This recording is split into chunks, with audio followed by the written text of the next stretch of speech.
Hola a todos. Hoy os traigo otro tema que sé que también puede ser un poco controvertido o crear polémica y que yo he venido a llamar introducción a la ecualización, que son su ajuste y su utilización. Primera parte, ya que he decidido, por no dilatarlo demasiado, dividirlo en dos trozos, uno para este viernes y otro para el viernes que viene. Bien, creo que alguna vez todos nos hemos preguntado qué es la EQ o la ecualización. ¿Cómo la podemos aplicar? Bien, todos los sonidos son producidos por una combinación de ondas sonoras de diferentes frecuencias que se desplazan en el aire alrededor de nosotros. Todo lo que son sonidos de cualquier tipo son ondas sonoras que inciden sobre nuestros oídos de tal manera que a través del conducto auditivo llegan al sistema auditivo, valga la redundancia, y nos permiten escucharlos. A la hora de reproducir, podemos medir cómo de fidedigna es la reproducción de las ondas sonoras comprendidas en ese sonido a través de su respuesta en frecuencias. La respuesta en frecuencias es el rango de frecuencias, valga también la redundancia, que un dispositivo puede reproducir o grabar dentro de los límites de un volumen dado o especificado. Utilizando la respuesta de frecuencias, por lo tanto, se puede medir la calidad de un dispositivo o de este dispositivo. Lo que se conoce como respuesta de frecuencia plana es lo que en general consideramos, o todo el mundo considera, o los técnicos o audiófilos consideran lo ideal o lo más perfecto posible. También solemos buscar que la reproducción sea lo más limpia posible, sin ninguna distorsión, pero ahí muy frecuentemente nos encontramos ciertas distorsiones y una frecuencia de respuestas modificada. Aquí es donde aparece el procesamiento de audio y, por supuesto, la ecualización. Este procesamiento es la manipulación realizada evidentemente por el hombre, que puede ser necesaria o intencional por una o varias razones. Este procesamiento puede hacer que el sonido parezca más real, más lleno de vida, o todo lo contrario, más complejo y más artificial, dependiendo de cómo se realice, de una forma correcta o de una forma no tanto correcta o de una forma totalmente incorrecta. Pongamos un ejemplo. Si estuviéramos en una playa, a unos 30 o 40 metros de allí donde rompen las olas, el sonido que éstas produce nos llegaría apagado, amortecido, debido a que la playa que nos separa de estas olas, estos 30 o 40 metros, actúa como un filtro atenuador en este caso. Si caminamos hacia la playa, a medida que nos vamos acercando, ese sonido aumentará en su volumen, a la vez que aumentará en sus frecuencias medias y en sus frecuencias agudas cada vez que nos vayamos acercando más hacia las olas. Pues bien, la ecualización lo que busca es reproducir lo más limpiamente posible, sin ninguna distorsión, pero muy frecuentemente, como he dicho, nos encontramos con distorsiones y con alteraciones de estas frecuencias, las cuales las modifican. Y aquí es donde, una vez más, insisto, entraría la ecualización.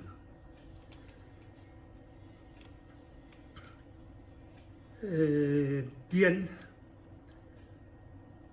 la ecualización, también conocida como EQ, de sus siglas en inglés, equalizer, es el procesamiento, insisto, creado por el hombre para reproducir este fenómeno natural. Lo que hemos dicho de las olas, pues lo podemos reproducir en un ecualizador, de tal manera que si tenemos unos elementos que actúan como atenuadores o como amplificadores, a través del ecualizador podemos compensarlos para conseguir esa respuesta plana. La ecualización, para quien no lo conozca, comenzó junto con las telecomunicaciones como una solución para compensar los cables de larga y de muy larga distancia y las comunicaciones transoceánicas o transatlánticas. A través de los años, las telecomunicaciones y en consecuencia la radiodifusión y todo lo que tiene que ver con ello, desarrollaron múltiples ecualizadores para paliar ese problema. Por ejemplo, el legendario ecualizador Pultec, por algunos conocidos, supongo, nacido en los años 50 y que permaneció en producción con algunas pequeñas modificaciones hasta los años 70. Actualmente es uno de los más emulados y copiados en las estaciones de control y manipulación digital denominadas DAV. Bien, el clásico Pultec, el modelo en concreto EQP1, era un dispositivo pasivo, basado en componentes pasivos. En otras palabras, no disponía de ninguna alimentación eléctrica. Sin embargo, su hermano posterior, el EQP1A, contaba con un amplificador para compensar la pérdida que se producía al utilizar este ecualizador. Es decir, en la entrada teníamos una señal y para compensar esa pérdida de señal ya llevaba un circuito filtro pasivo, pero con un pequeño amplificador. Y por lo tanto ya se podía considerar como un ecualizador o como un dispositivo activo. Por tanto, el ecualizador es una serie de controles de volumen que afectan a diferentes frecuencias del audio. En el sentido más básico son los controles que tenemos en nuestros amplificadores, muchos de ellos graves y agudos, en algunos graves, medios y agudos, aunque para mí y para muchos eso no es ecualizar, eso es controlar los tonos. Bien, ya lo veremos más tarde. Estos controles no solamente se encuentran en nuestros equipos y en nuestros amplificadores o pres, también se utilizan en muchísimas otras ámbitos, como he dicho, las telecomunicaciones para compensar la voz, en los instrumentos musicales, en los radios de coches y por supuesto en los equipos de alta fidelidad, desde el hi-fi normal al vintage, incluso pasando al high-end. Bien, en un automóvil pues sería necesario para compensar la escucha de música en ese ambiente que evidentemente no es el más apropiado. Y no difiere muchísimo ese control a lo que utilizaríamos a la hora de reproducirlo en nuestras salas de escucha. La ecualización, por tanto, te permite compensar diferencias de sonido del original a los espacios de escucha. Ahí es donde entra el ecualizador. Por ejemplo, nos permite manipular y corregir una guitarra acústica que suena o retumba muchísimo, un hi-hat o un Charles que suena muy grueso, o una caja que no tiene cuerpo. A través del ecualizador nos permite darle ese cuerpo, darle esa amplitud, sacarle ese grueso y dejarlo en esa respuesta plana que, como decíamos, sería la más apropiada. El ecualizador es el ajuste de diferentes frecuencias acústicas que por lo general se indican mediante hercios, que representa la cantidad de veces que una frecuencia de sonido vibra por segundo en ese espacio hasta llegar a nuestros oídos. Es decir, 20 Hz equivalen a 20 hercios, es decir, 20 veces la curva positiva y la curva negativa. Por lo tanto, si seguimos hacia arriba, 20 kHz serían 20.000 veces esta curva, 2 ciclos por segundo. Las frecuencias de sonido más bajas tienen una longitud de onda muy larga, pero para que nos hagamos una idea, se mueven entre los 50 y 100 ciclos o 100 veces por segundo, mientras que las frecuencias altas se suelen mover entre los 5 y 20.000 veces por segundo. Los humanos, la gente joven sobre todo, suelen escuchar, como ya he dicho en anteriores posts, entre los 20 Hz, las 20 veces por segundo, y los 20.000, los 20 kHz, las 20.000 veces por segundo. Pero lamentablemente, a medida que aumenta nuestra edad y por diferentes motivos de cansancio, excesos de volumen, etcétera, etcétera, etcétera, la gente mayor ve reducida este rango de frecuencias llegando en la mayoría de los casos a una edad media de los 50 años, a no distinguir más allá de los 80 ciclos hasta los 15.000 ciclos. Eso sí, distinguiendo sobre todo frecuencias medias, frecuencias medio-bajas y frecuencias medios altas. De manera natural, ciertas frecuencias son aumentadas o filtradas, ya sea debido a la reflexión acústica, por ejemplo, en una iglesia, o a alguna obstrucción física, algo tan simple como una puerta, un mueble, un sofá, una pared, una cristalera, etc. Bien, a continuación comentaremos cómo luchar contra estos fenómenos naturales. Todos los dispositivos de ecualización emplean algún tipo de selector de frecuencia y de filtrado. El ecualizador gráfico, el más utilizado, el más común, el que todos conocemos, llamado así porque el aumentar o cortar ciertas frecuencias nos permite visualizar gráficamente y hacernos una idea de los cambios en la respuesta de frecuencia que hemos utilizado o hemos causado. Una línea horizontal representaría la frecuencia plana. Una línea vertical representaría el aumento o disminución del sonido. Eso sería, de alguna manera, la definición de un ecualizador gráfico. Una línea plana sería la respuesta plana y una vertical en su incremento incrementaría esa frecuencia y en su decremento atenuaría esa frecuencia. Si aumento el nivel de frecuencias, por ejemplo, en 2000 kilociclos, cambiaría la manera en que se mostraría en ese ecualizador, es decir, en el punto de 2000, si lo aumento, veríamos que ese nivel se aumenta y gráficamente veríamos cómo se comporta esa curva. Ese aumento o ese decrecimiento es lo que se conoce como respuesta o curva de campana. Insisto, lo mismo ocurre si aumentamos o decrecemos. Esto, de alguna manera, pues nos permite construir una idea visual de qué es lo que estamos haciendo con nuestras frecuencias y por eso se llama ecualizador gráfico. Los ecualizadores también pueden producir lo que se conoce como una curva plana, por supuesto, de su nombre en inglés, cell curve, la más correcta y deseada por parte de los técnicos y de los audiófilos, pero no es una cuestión baladí ni una cuestión relativamente fácil. Esto quiere decir que todas las frecuencias por encima y por abajo de la frecuencia seleccionada se aumentarán o se atenuarán de forma que gráficamente veremos qué es lo que hemos hecho, pero en nuestra RTA veremos que esa curva se queda lo más plana posible. Existen también otro tipo de ecualizadores conocidos como filtros. Por ejemplo, con un filtro cortamos todas las frecuencias por debajo de 100 Hz, los filtros subsónicos, reducimos los ruidos de baja frecuencia, pero no es demasiado aconsejable, tal y como decía en mi anterior post, porque nos cargamos todos los subsónicos y todo lo que es y nos da sensación y sensaciones agradables en nuestro oído y por lo tanto en nuestro cerebro y en nuestro cuerpo.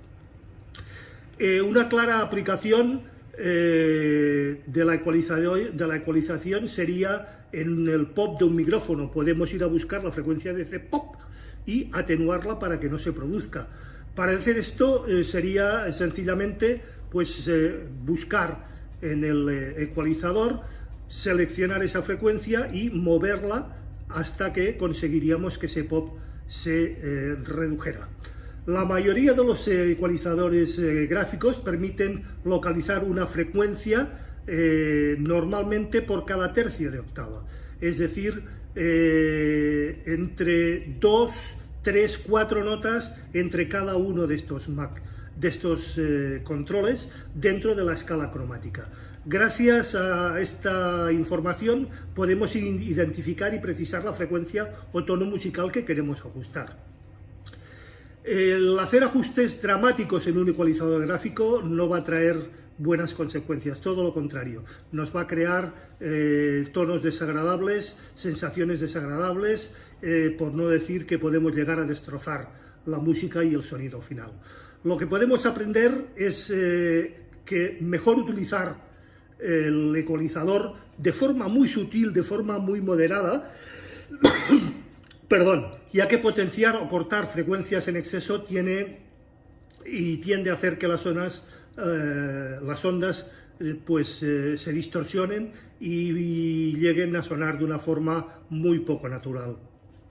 Aquí cabría puntualizar que un ecualizador de menos de 1/3 de octava, o lo que es lo mismo, 24, 26, 30, 32, 34, 36 y hasta 37 cortes o frecuencias, son puros controles de tono, auténticos juguetes. Dicho de otra manera, los controles de tono de medios, graves y agudos, los ecualizadores de 5 bandas, de 8 bandas, de 10 bandas, de 12 bandas, no sirven absolutamente para nada. Son auténticos juguetes, no nos permiten llegar a una precisión y, como lo veremos, muchísimo menos si estamos utilizando un ecualizador paramétrico. En los años 70, los pioneros en el mundo de la ingeniería moderna, la ingeniería de audio, en concreto el ingeniero George Mosenburg, contribuyó en el desarrollo de lo que hoy conocemos como el ecualizador paramétrico. En lugar de trabajar con frecuencias físicas o fijas y estáticas, un ecualizador paramétrico nos permite localizar una frecuencia con más precisión utilizando el botón de frecuencia. Es decir, otro mando nos permite ajustar la nitidez y el enfoque y la precisión en la frecuencia que queremos ajustar. Dicho de otra manera, un ecualizador de tercio de octava nos encontraríamos con 1000 y el siguiente botón 2000 ciclos. Si la frecuencia que nos afecta, que se ve incrementada o se ve decrecida, está en 1025 Hz, no la podríamos ajustar. Con un paramétrico tenemos un botón que nos permite llegar a estos ciclos concretos y ajustar la frecuencia de forma mucho más fina. Otro mando, en los ecualizadores más avanzados paramétricos, nos permiten ajustar la nitidez y el enfoque, y nos permiten también ajustar lo que se llama la Q, es decir, si queremos que esa frecuencia sea muy estrecha porque nos está perturbando o nos está decreciendo una frecuencia muy concreta, o ampliar esa Q, ampliar el rango de frecuencias adyacentes entre una y otra frecuencia para hacer que todos los aledaños queden de esta forma también corregidos.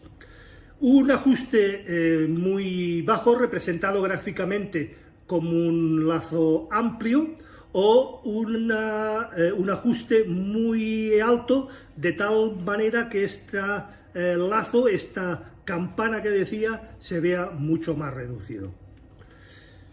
El acto de eliminar una franja estrecha de frecuencia se le conoce como filtro supresor de banda o filtro trampa, conocido por sus siglas en inglés o su nombre en inglés de notch filter. Una vez que hemos determinado el rango de frecuencia que queremos ajustar, podemos aumentar o cortar la señal. Dicho de otra manera, buscamos qué punto es, ajustamos la frecuencia y aumentamos o decrecemos. Evidentemente, en nuestro RTA deberemos de visualizar que estamos en el punto preciso para hacer los ajustes de una manera correcta. La mayoría de estaciones de proceso de audio digital, como he dicho antes, las DAV, modernos cuentan con buenos ecualizadores gráficos y paramétricos para realizar todos estos ajustes. Los más típicos en la ecualización serían, por ejemplo, si cortas una frecuencia, compensar un poquitín más el doble de esa frecuencia. Por ejemplo, si usas un filtro pas altos de 200 Hz, deberías compensar un poquitín la de 400. Algunos ecualizadores, la mayoría de los que traen los DAV, realizan esta compensación de forma automática. Si lo hacemos nosotros manualmente, evidentemente nos tendremos que preocupar de que queden todas las frecuencias completamente corregidas y no crear esos valles o esos picos, esas cancelaciones o esos picos. No ecualices porque sí. Si tienes un buen sonido, no lo toques, no le agregues nada, no pongas un ecualizador. Evidentemente lo que manda es nuestro oído. Si te gusta cómo suena, no te la juegues. A la hora de escuchar es muy común que la gente sobreecualice utilizando, entre otros, los controles de tono junto con ecualizador. Los controles de tono, cuando estamos ecualizando, deben estar en flat, deben estar a 0. Acostúmbrate no solo a ecualizar, sino más bien no crear ni excesos ni decesos. ¿Qué quiere decir eso? Uno de los errores más comunes es comenzar a incrementar frecuencias sin ton ni son. Porque sentimos que nos faltan brillos, que nos faltan cosas. Eso es ecualizar de una manera incorrecta, y si lo hacemos así, como he dicho antes, lo único que vamos a conseguir es un sonido sucio, un sonido abrupto, un sonido sin matices. Mejor combinar ambos movimientos, es decir, compensar y reducir. Aprovechar los filtros pasaltos tiene en la mayoría de los casos pues ese efecto de emborronar y distorsionado. La ecualización en la práctica. En un primer lugar, el comentario de que sé que el tema es controvertido y causante de muchas consideraciones, pero vamos allí. En mi modesto parecer y bajo mi punto de vista, y lo que puedo aportar en el complicado mundo de la RTA y las ecualizaciones, es lo siguiente. Considero que después de más de 40 años, batallando primero con el digital y después con el analógico, las ecualizaciones, o la mayoría de ellas, no se están haciendo de la forma más correcta posible. Los ecualizadores, cabe decir, que son más que recomendables en todo tipo de música, tanto en la música analógica como en la música digital. Para esta aseveración me apoyo en que la ecualización es el mejor remedio, junto con los diferentes DSPs, no solamente el ecualizador, la mayoría de ecualizadores actualmente llevan DSPs incorporados, para corregir la diferencia causada en nuestra acústica, mejor o peor, y sobre todo en la sala de escucha o las salas o medios de escucha. También, en mi opinión y experiencia, considero, como he dicho, que no se realizan de la forma más purista y más concreta y más correcta. ¿Por qué? Porque los ecualizadores se ponen entre los preamplificadores y las etapas o etapa de potencia, dejando todo lo que está por delante de él sin ecualizar. De ahí que para mí eso no sea del todo correcto. Lo correcto sería, por ejemplo, si tenemos una fuente digital o estamos tirando de streaming, pues muy fácil, cogemos nuestro generador de ondas, nuestro generador patrón base, sonido blanco o sonido rosa, y lo enchufamos en una entrada de auxiliar. De esta manera estaremos corrigiendo la señal desde el punto original hasta el final, es decir, preamplificador, corrección de tonos, etapa de potencia y altavoces, evidentemente con nuestro micro calibrado, nuestra RTA y nuestro analizador de espectros. Si la señal es un vinilo, bueno, un poquitín más complicado. Existen en el mercado de muchos y muy buenos fabricantes LPs, vinilos, que incorporan estas frecuencias, vuestras playas, con las diferentes señales en cada una de las frecuencias base de nuestro ecualizador, y esto nos permitirá ir un poquitín más allá. De esta manera estaremos ecualizando nuestra cápsula, si es el caso, el previo RIA, si es el caso y no se comporta de la forma más correcta, el previo, los controles de tono, las etapas de potencia, los altavoces, etc.